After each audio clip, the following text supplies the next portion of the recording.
Buenas. Pase, por favor. ¿Qué tal? Buenas. Voy a pedir la chita. Buenísimo. Bueno. Bien, Federico Gauna. Contame, ¿qué te puedo ayudar?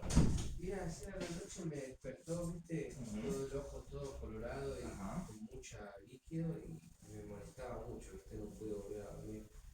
Después se me pasó un poco, pero todavía sigue igual. Ok. Ayer empezaste. A la madrugada. ¿Cuál de los dos ojos? El izquierdo.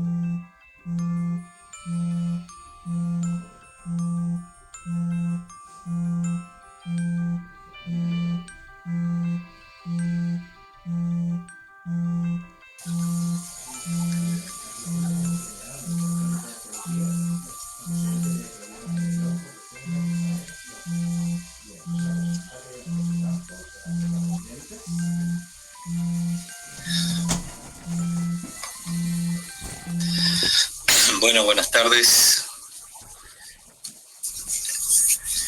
Bueno, vamos a seguir con este ping-pong de repaso, porque recuerden que el próximo viernes es el examen, ¿no? Espero que se acuerden de que así sea. Entonces, vamos a repasar el dato científico para empezar hoy. Y decimos que es aquella información extraída de la realidad como fruto de la investigación registrada en algún soporte físico o simbólico. Que contiene un dato, contiene una elaboración conceptual, un contenido informativo, algún registro en algún soporte físico y la expresión de los mismos en alguna forma de lenguaje. Esto quiere decir que puede ser en su lengua materna, digamos, español, inglés, alemán, el que sea, o en un lenguaje matematizado, que es, por ejemplo, decir H2O y es agua, etc. Entonces, ¿cuál es la estructura del dato? Es una estructura básicamente tripartita, en la que se le ha agregado una cuarta parte, que es el indicador. Las tres partes del dato universales son unidad de análisis, variable y resultado, y se agrega el indicador, que es el instrumento con el cual se mide, y que este mismo tiene una dimensión y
¿Cuáles son los principios de la recolección de los datos? El de comparabilidad, donde la unidad de análisis y la variable deben tener sentido.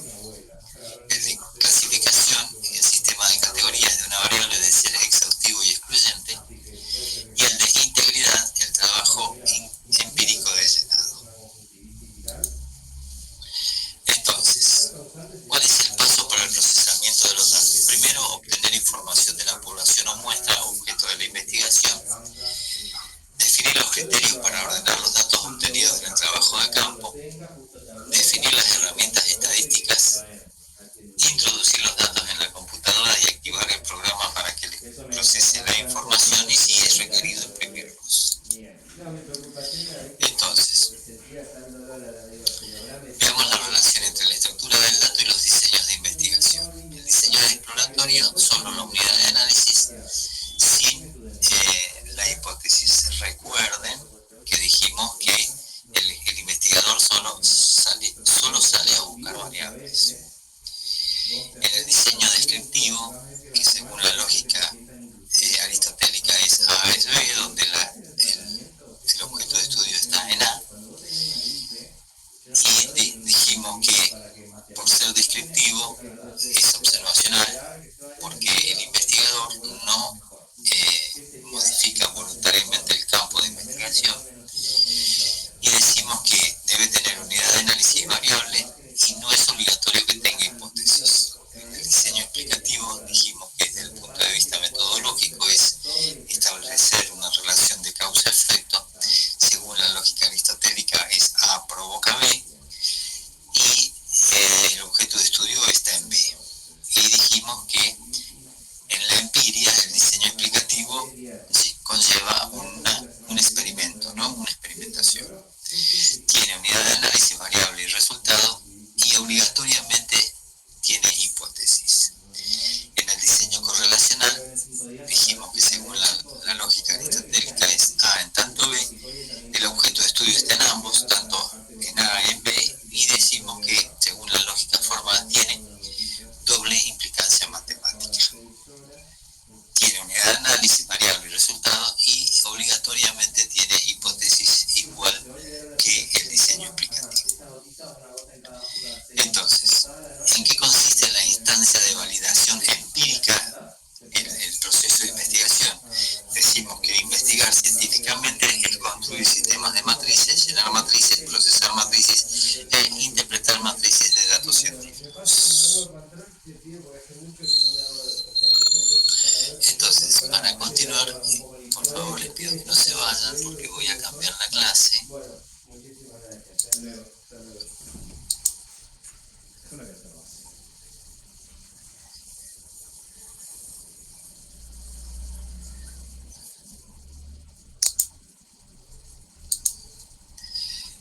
Y entonces vamos a ver procesamiento y análisis de datos e inferencia estadística. Entonces, en la inferencia estadística decimos que se interesa por dos tipos de problemas: la estimación de los parámetros de la población y las pruebas de hipótesis. Tengan cuidado en el cuestionario del examen porque hay que leer bien la pregunta, ¿sí? Porque esta respuesta solo responde a qué tipo de problemas, por qué tipos de problemas se interesa la inferencia estadística, ¿sí? Y decimos la estimación de los parámetros de población y las pruebas de hipótesis, pero no es la definición de inferencia, así que tengan cuidado. Hay otra pregunta que se puede hacer, que ya vamos a ver, es cuál es la utilidad, que no es esta, ¿sí? Así que tengan cuidado en la lectura de las preguntas porque comprender la pregunta es parte de la nota de la pregunta, es decir, de la respuesta, ¿no? Entonces, decimos que a partir de la inferencia estadística se pueden obtener conclusiones de un gran número de acontecimientos fundándose en las observaciones de una parte de los mismos. Y veamos entonces parámetros poblacionales. Ahora no, Ospina. El estadístico es una medida usada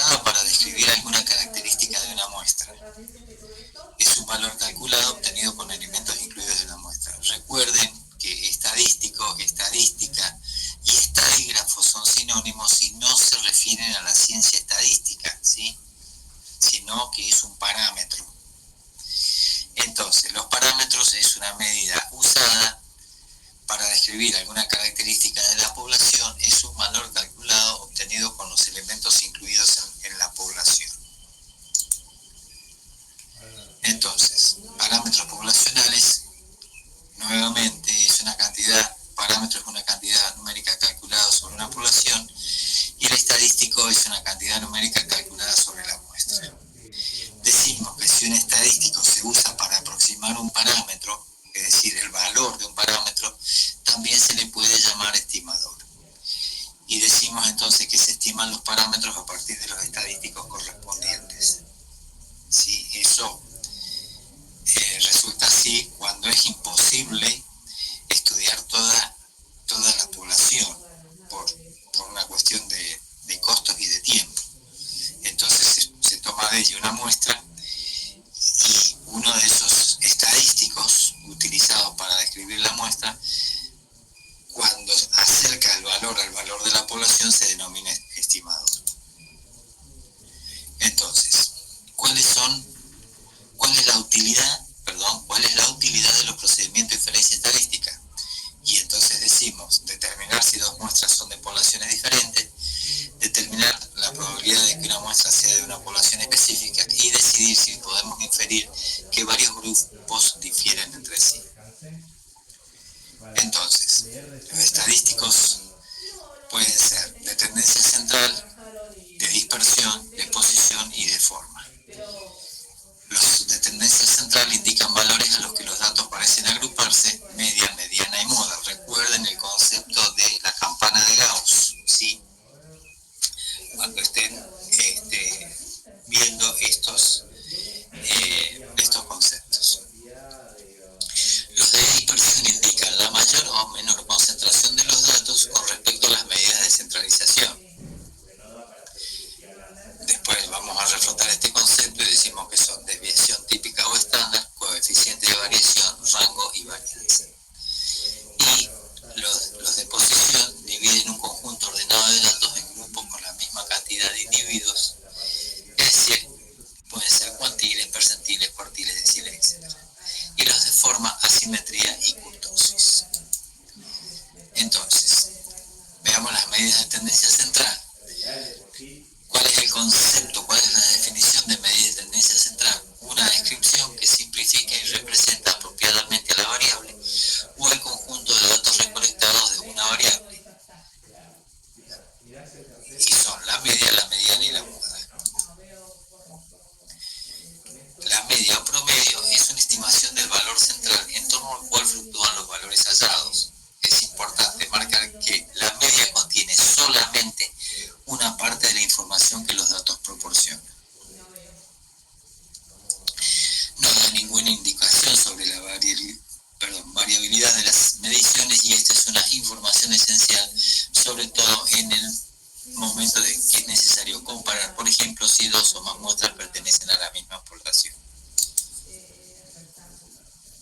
Entonces, esto un poco ya lo vimos. Y lo que vamos a hacer entonces es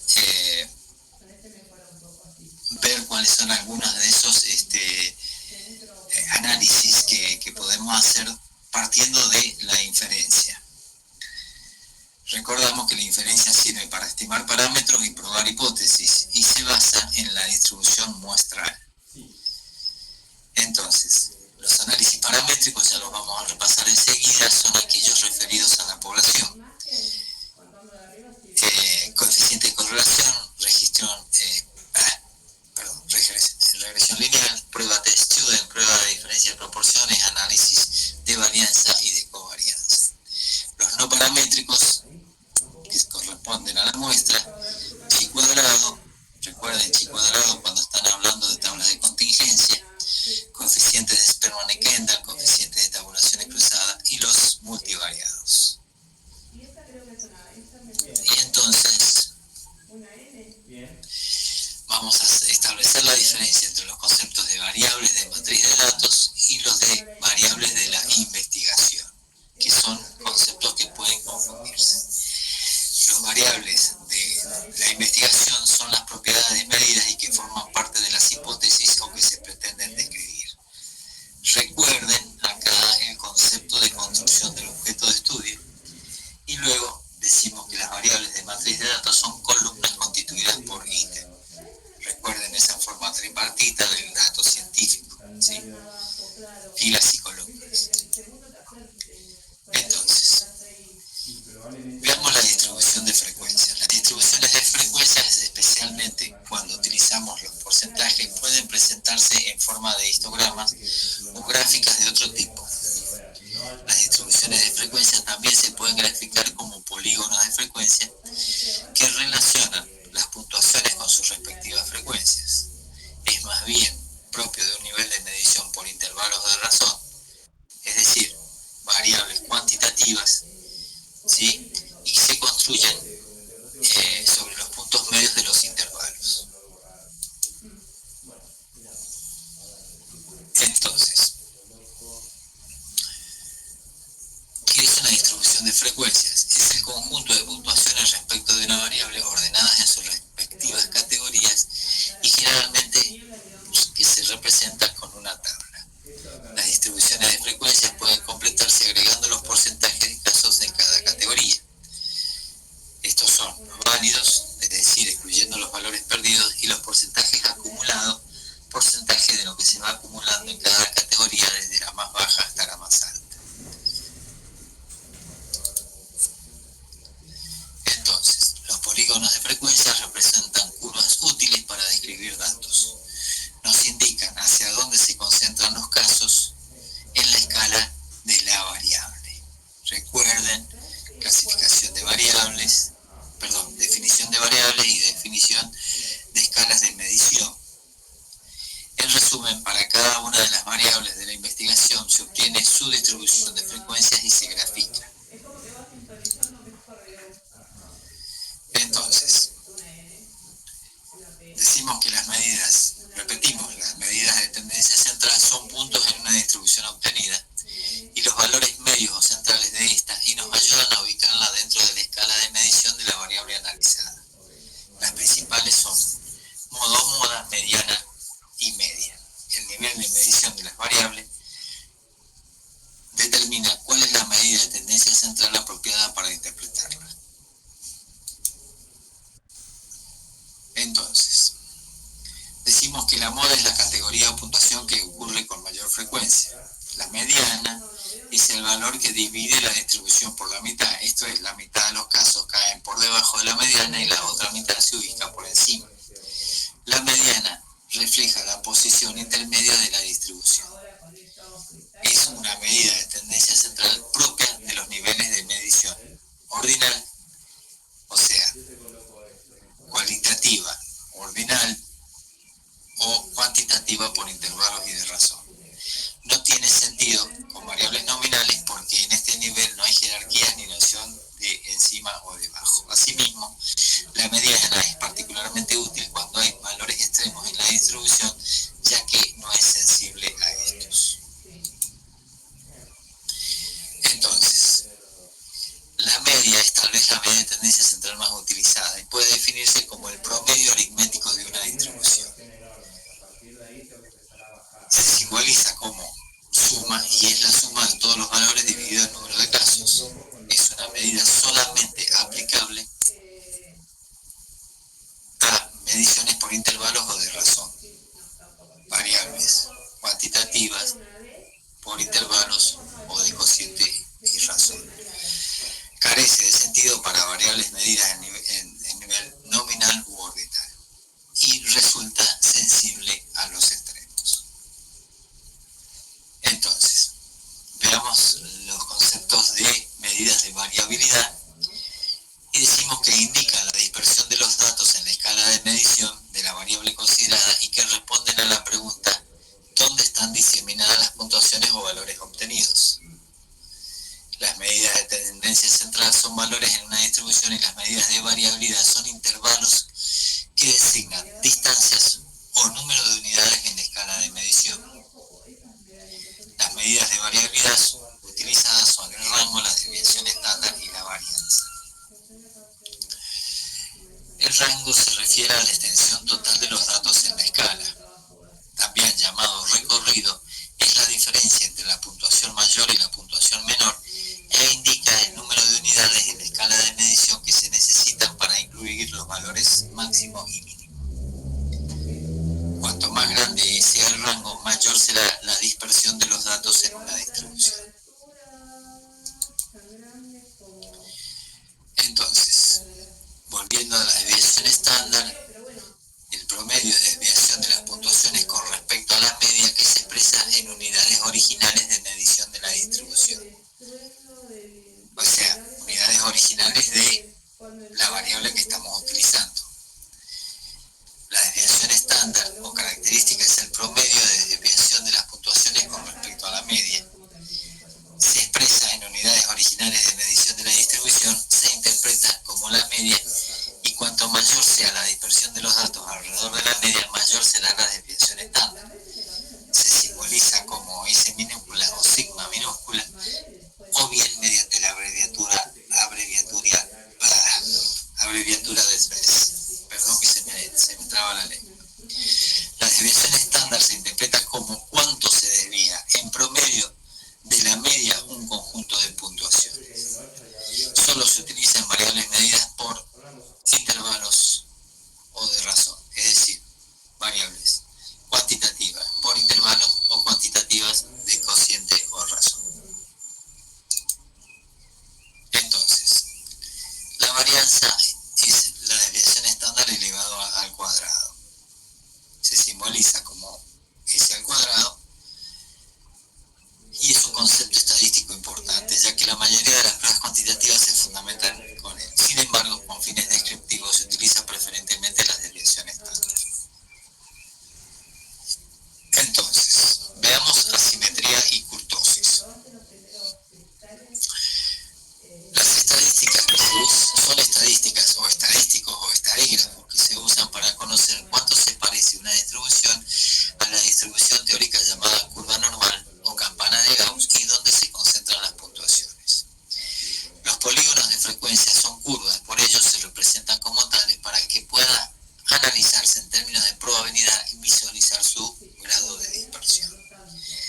La asimetría es una estadística necesaria para conocer cuánto se parece nuestra distribución a una distribución teórica llamada curva normal o de Gauss, campana de Gauss, y constituye un indicador del lado de la curva donde se agrupan las frecuencias. Si la simetría es cero, la curva o distribución es simétrica. Cuando es positiva, quiere decir que hay más valores agrupados hacia la izquierda de la curva, es decir, por debajo de la media, y cuando es negativa significa que los valores tienden a agruparse hacia la derecha de la curva, es decir, por encima de la media. Entonces, asimetría y kurtosis. En la kurtosis es un indicador de lo plana o sobrelevada que es una curva.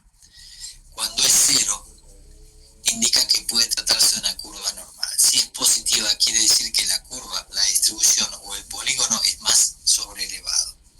Si la kurtosis es negativa, indica que es más plana la curva. Debe recordarse que en una investigación se obtiene una distribución de frecuencias y se calculan las estadísticas descriptivas para cada variable, las que se necesitan de acuerdo con los propósitos de la investigación y los niveles de medición. Entonces, puntuaciones Z. Las puntuaciones Z son transformaciones que se pueden hacer a los valores o a las puntuaciones obtenidas con el propósito de analizar su distancia respecto a la media en unidades de desviación estándar. Una puntuación Z nos indica la dirección y el grado en que el valor individual obtenido se aleja de la media en una escala de unidades de desviación estándar. Muy bien, voy a continuar con el tema, voy a cambiar el slide.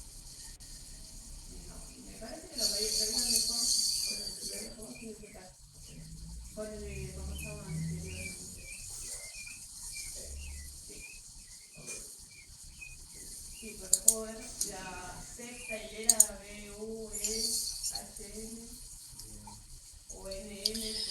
Entonces, repasamos métodos estadísticos.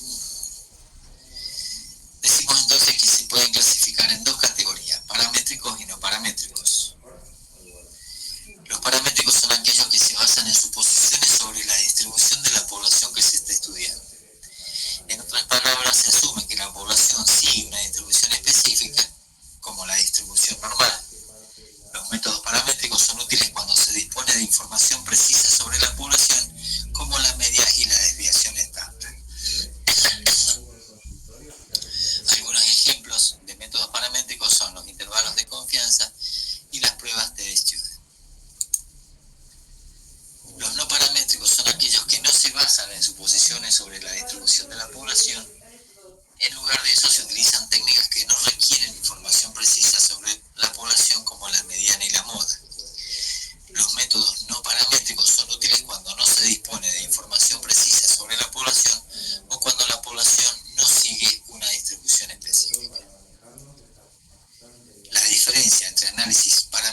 distribuciones de las variables, se pretende probar hipótesis y generalizar los resultados obtenidos de la muestra a la población o universo.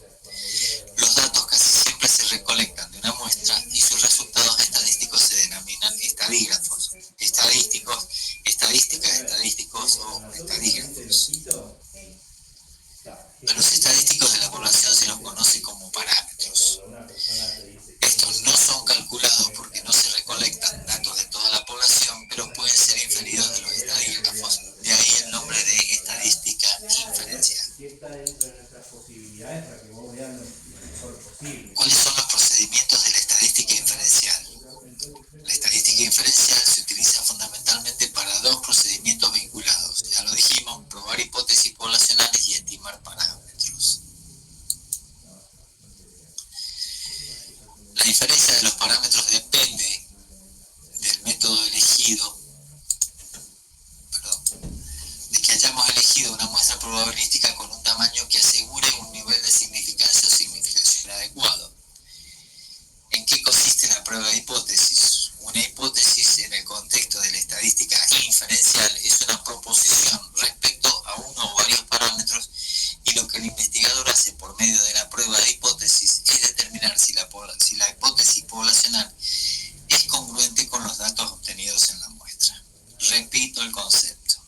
¿En qué consiste una prueba de hipótesis? En una hipótesis en el contexto de la estadística inferencial es una proposición respecto de uno o varios parámetros y lo que hace el investigador por medio de una prueba de hipótesis es determinar si la hipótesis poblacional es congruente con los datos obtenidos en la muestra. Entonces, una hipótesis se retiene como un valor aceptable del parámetro si es consistente con los datos. Recuerden, con los datos de la población. Y si no lo es, se rechaza, pero los datos no se descartan. Entonces, ¿qué es una distribución muestral? Una distribución muestral es un conjunto de valores sobre una estadística calculada de todas las muestras posibles de un determinado tamaño de una población. Calculada, repito, de todas las muestras posibles. Y la pregunta es, ¿nuestra media calculada se encuentra cerca de la media de distribución muestral? Debido a que si está cerca podremos tener una estimación precisa de la media poblacional. El parámetro poblacional es prácticamente el mismo que el de la distribución muestral.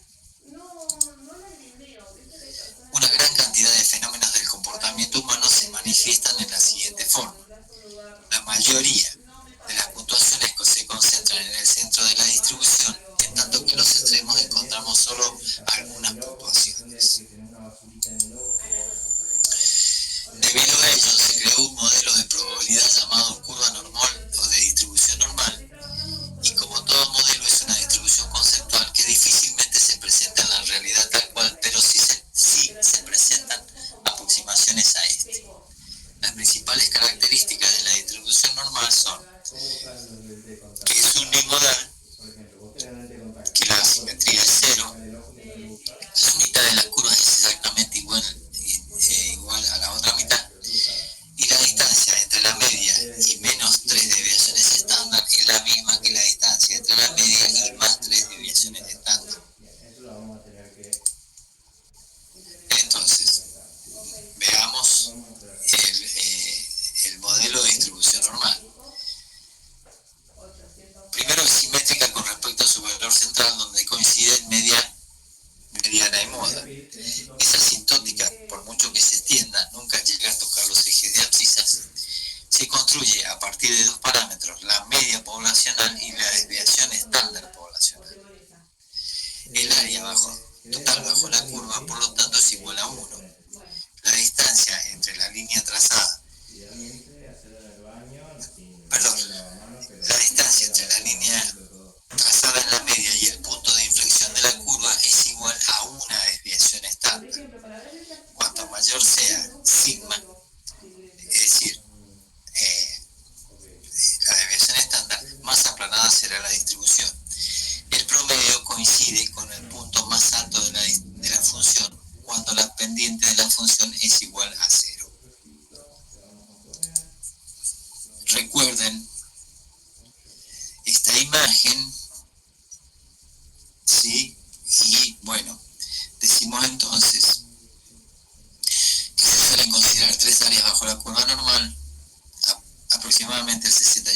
99% del área bajo la curva normal está dentro de más o menos una desviación estándar respecto de la media. Aproximadamente el 95% del área bajo la curva normal está dentro de más o menos 2 desviaciones estándar respecto a la media, y aproximadamente el 99% del área bajo la curva normal está dentro de más o menos 3 desviaciones estándar respecto a la media. Entonces,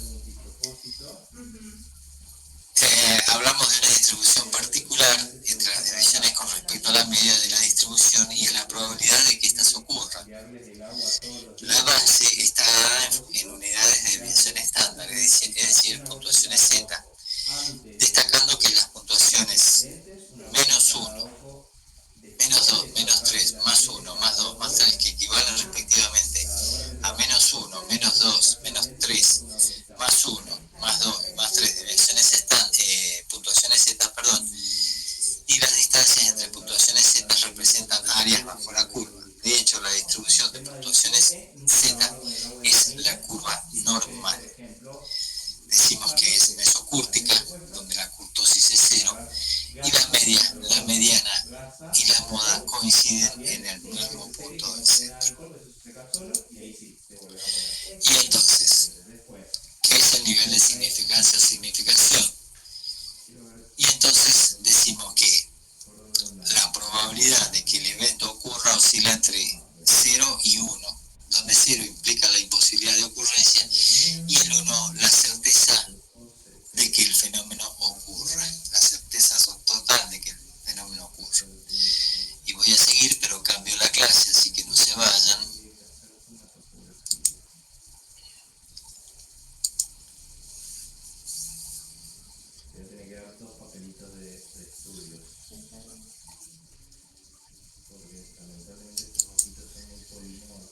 Y entonces, este concepto nos lleva a estadística y probabilidad. Y decimos entonces que los sucesos con componente azaroso se llaman casuales, aleatorios o probabilísticos. Su resultado no se puede determinar o predecir con certeza absoluta, y se habla de probabilidad de ocurrencia, lo repito porque es el último slide de la clase anterior. Se habla de probabilidad de ocurrencia representada con un número que va desde 0, ninguna posibilidad de que pase, a 1, que es la certeza total de que ocurrirá. Y entonces vamos a la definición de la clase de probabilidad matemática teórica o a priori.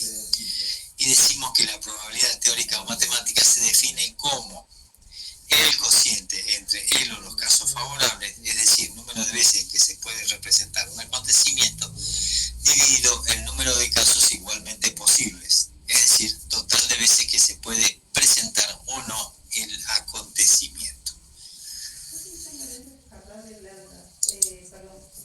Entonces, decimos que la probabilidad de ocurrencia de un suceso A se define como el cociente entre el número esperado de veces que ocurre un suceso, es decir, NA, y el número total de casos posibles, es decir, el N. Recuerden que cuando hablamos del N hablamos de la muestra. Entonces, definición clásica de probabilidad: sea un evento A, se define la probabilidad del evento A como el cociente siguiente, número de casos favorables al evento A sobre el número de casos posibles. Vamos a ir repitiendo para ir variando numerador y denominador para ir ampliando el concepto. Entonces, nuevamente, definición clásica de probabilidad: número de casos favorables al evento A sobre el tamaño del espacio muestral. Por lo tanto, tenemos que definir el espacio muestral y decimos que es el conjunto de todos los resultados posibles del experimento aleatorio. El experimento aleatorio es posible repetirlo en forma indefinida sin cambiar esencialmente las condiciones. Podemos describir el conjunto de todos los resultados posibles del experimento, y al repetir el experimento un gran número de veces aparece un patrón definido. Entonces, el evento o suceso es el resultado o conjunto de resultados de un experimento aleatorio. Esto lo paso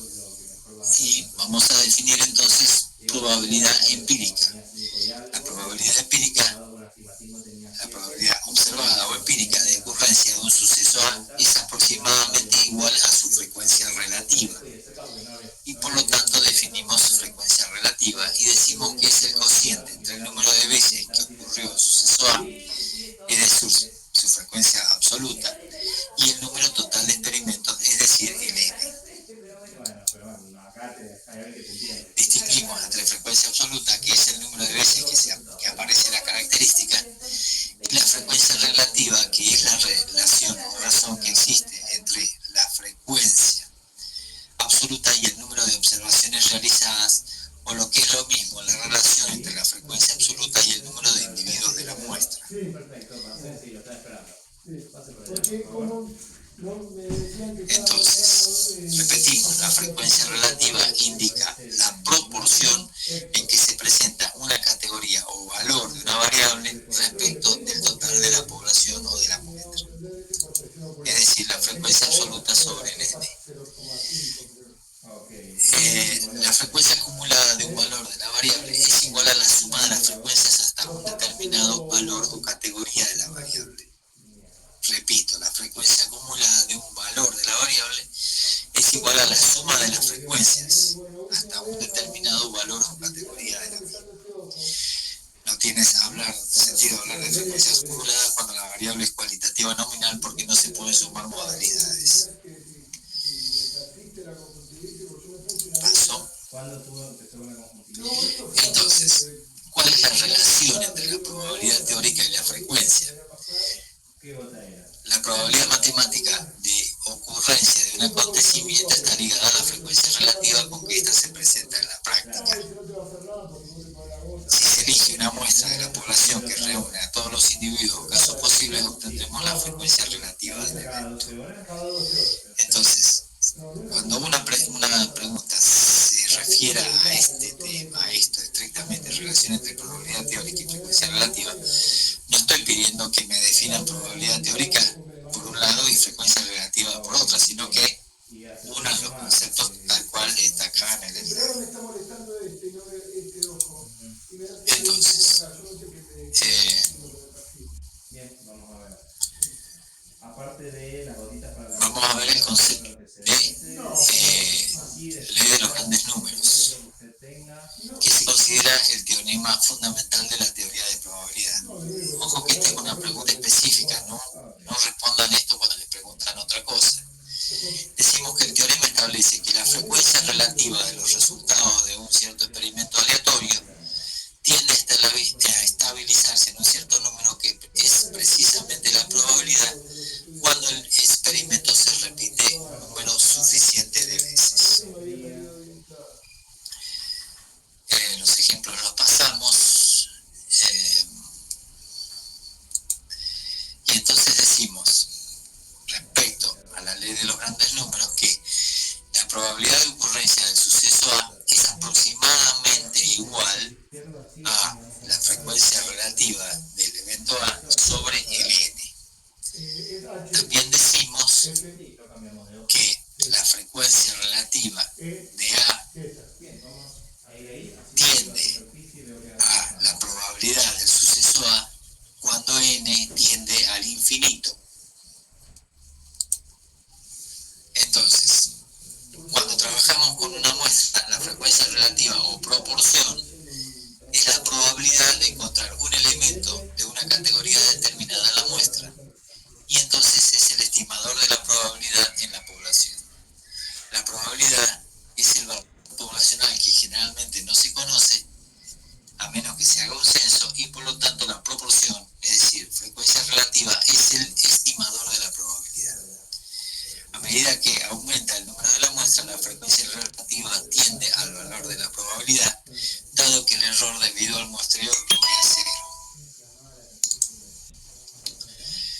Entonces, paso.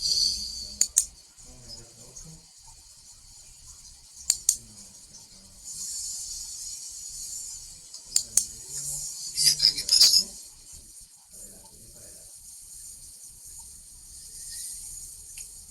Denme un segundo, por favor. Ok, bueno, entonces veamos los procesos de azar inherente y con esto vamos a terminar el repaso. Decimos que el análisis hecho hasta ahora induce a pensar siempre al azar como que es un factor introducido por comodidad o desconocimiento del detalle del proceso que se estudia, y que un mayor análisis lo va acotando, transformando casualidad en causalidad. Sin embargo, muchos fenómenos estudiados a fondo tienen una cuota de azar inherente. Entonces, veamos la probabilidad bajo condiciones de independencia y decimos que cuando se presentan dos eventos, el resultado del primero puede o no tener efecto en el resultado del segundo. Por lo tanto,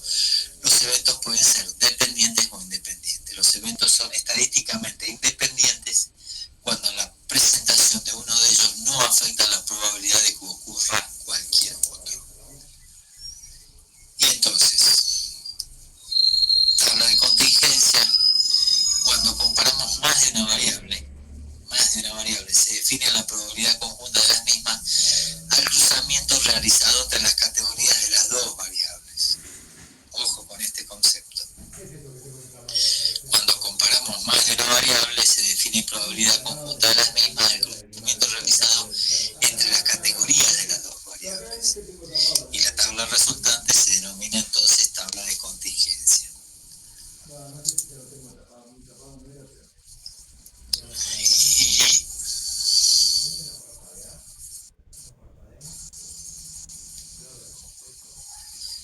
con eso terminamos. Bueno, entonces nos vamos a ver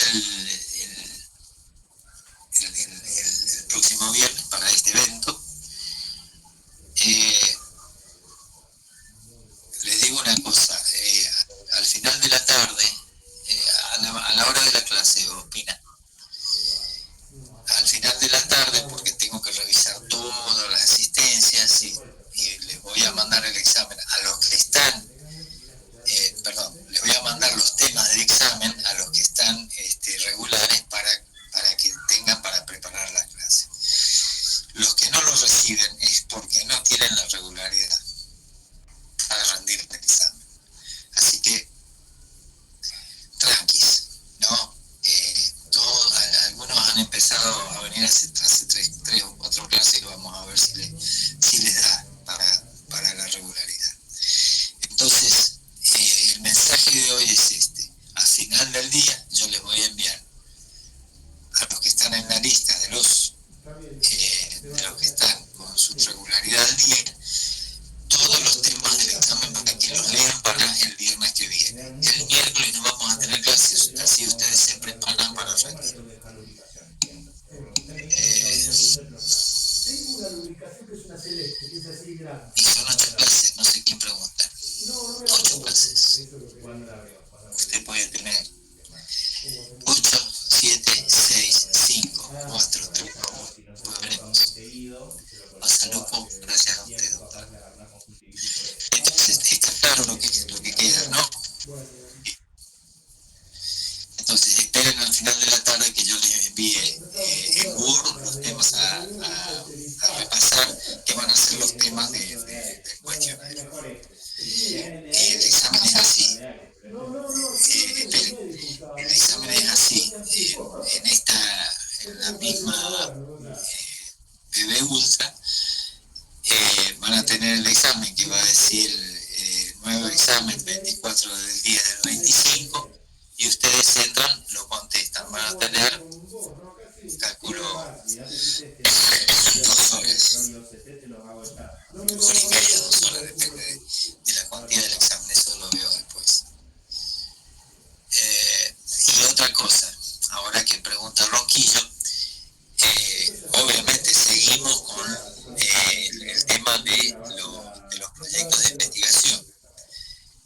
Hay algunos que todavía no he visto bien, hay otros que están más avanzados, pero bueno, ustedes sigan trabajando con eso y preparen el examen. El tema del proyecto de investigación no tiene fecha final, o sea, es decir, hasta no sé cuándo termina el ciclo lectivo, pero será alrededor del 20 de diciembre. Mientras tanto, y hasta que yo no les diga, se toman como versión final y consulte con su director de tesis y tutor sobre la aprobación de su tesina, porque lo que yo califico es el proyecto de investigación, no la tesis. ¿Está claro? La tesis la van a defender en la cátedra. Lo que está en juego acá sí, claro que sí. Lo que está en juego acá es la aprobación de la materia metodología de investigación. He representado que todos van a aprobar. Sí, a clase. Bueno, si quedamos. Entonces nos vemos. Profe, tengo una pregunta. Pregunte. Son 8 clases, ¿sí? Usted nos había dicho que con 5 de esas clases se tenía digamos que el presente para...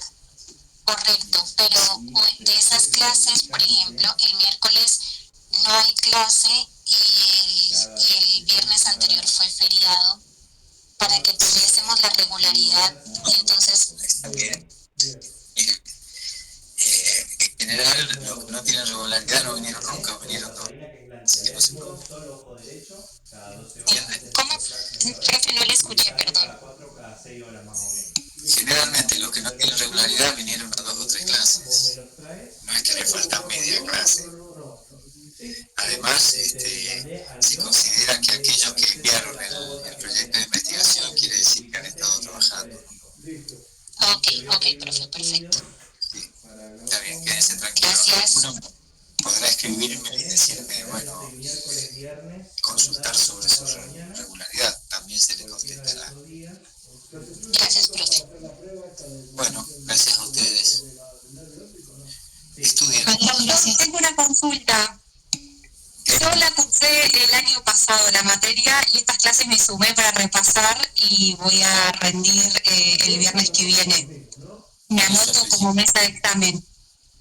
¿Cuál es su apellido? García María Belén. Ah, ok, bueno, muy bien. O sea, esta clase me he unido para repasar el tema, pero ya la he cursado y estaba regular el año pasado. Escúcheme, García, ¿usted ya se anotó el examen? Todavía no aparece en el CIU guaraní la mesa de usted. Me parece que en el Ciudad Guaraní no, en posgrado, ese. Ciudad Guaraní no es posgrado. Yo en el único lugar donde me anoto a las materias es en el CIU guaraní. Bueno, ahí dice Tomás Rodríguez que ya está en el Ciudad. Ah, bueno, entonces ahora entro. Gracias. Bueno, listo. Muchas gracias, buen día. ¿Alguien más? Mi consulta, por ejemplo, nosotros ya no estamos en el sistema de CIU Guaraní. ¿Cómo nos inscribimos en sí al examen? Porque nosotros ya terminamos el año pasado y en realidad solamente nos falta esta materia. Tienes que hablar con la Secretaría de Posgrado. Ah, ok. Ellos nos tienen que inscribir. Sí, claro, yo doy las clases y tomo el examen, pero no tengo nada que ver con las inscripciones. Ah, ok, entonces hablo con Fausto, entonces. El que no está en el listado no va a recibir el examen. Ok. Obviamente, ¿no? Bien. Muy bien.